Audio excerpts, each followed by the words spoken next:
Hello বিয়ার্স, আজকে আমরা দেখব কিভাবে একটি অ্যাপেলের লোগো তৈরি করে। ভিলস ডিজাইন বিডি চ্যানেলে আপনাদের স্বাগতম। সর্বপ্রথম আমরা ইলাপসি টুলসটি নিব। এখান থেকে শিফট এবং অল্টার ধরে মাউস ড্র্যাগ করব, এর ফলে বৃত্তটি সমান হবে।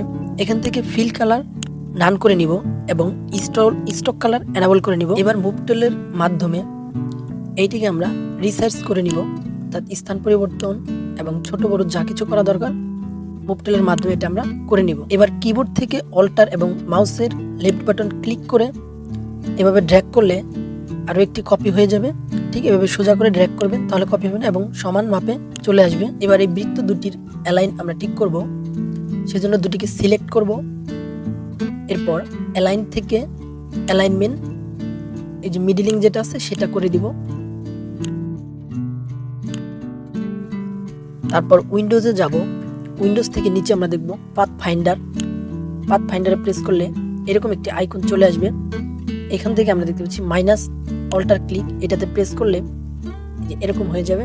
এবার এটিকে আমরা রিসাইজ করে নিব, অর্থাৎ ছোট বড় একটু এটাকে একটু উপরে করে নিচ্ছি এবং সাইড থেকে একটু চাপিয়ে দিলাম।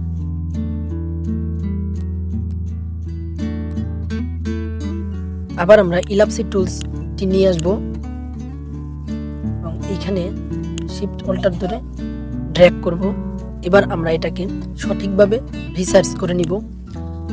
এই জন্য এই বৃত্তটি মুভ টুলের মাধ্যমে এই যে এখানে জাস্ট মাঝখানে ধরবো, তাহলে এটি সঠিক জায়গা স্থিত হবে। এবার আমরা পুরোটাকে সিলেক্ট করব, দেন এটার অ্যালাইনমেন্ট আমরা ঠিক করে নিব। এটাকে মাঝখানে করবো, তো সেন্টারে করব। সেন্টারে করার জন্য এই অ্যালাইনমেন্টগুলো প্রয়োজন, এগুলো আমরা প্রেস করে সেন্টারে করে নিব। এবার এটাকে সিলেক্ট করে পাথ ফাইন্ডার থেকে ডিভাইড দেখা যাচ্ছে, ডিভাইড করে দেন আনগ্রুপ করার ফলে এই যেগুলো আমরা ডিলিট করতে পারবো। এবার আমরা ইলাপসি টুলসটি নিব।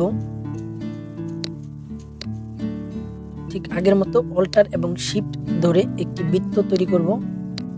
এটাকে একটু নিচে নামিয়ে নিয়ে সেম একইভাবে অল্টার এবং মাউসের লেফট বাটন ক্লিক করে এরকম আরও একটা বৃত্ত তৈরি করব এবং অ্যালাইনমেন্ট দুটোরই ঠিক করে দিব, অর্থাৎ দুটো সিলেক্ট করার পর অ্যালাইনমেন্ট ঠিক করে নিব, সেন্টার করে নেব দুটোই। এবার বৃত্ত দুইটা সিলেক্ট করব। এখান থেকে পাথ ফাইন্ডার এসে শেপ মডেল, এরপর ইন্টারসেক্ট এ প্রেস করব। এই যে এরকম চলে আসবে এবং এটাকে রিসাইজ করে জাস্ট এখানে নির্দিষ্ট মতো বসিয়ে নিব।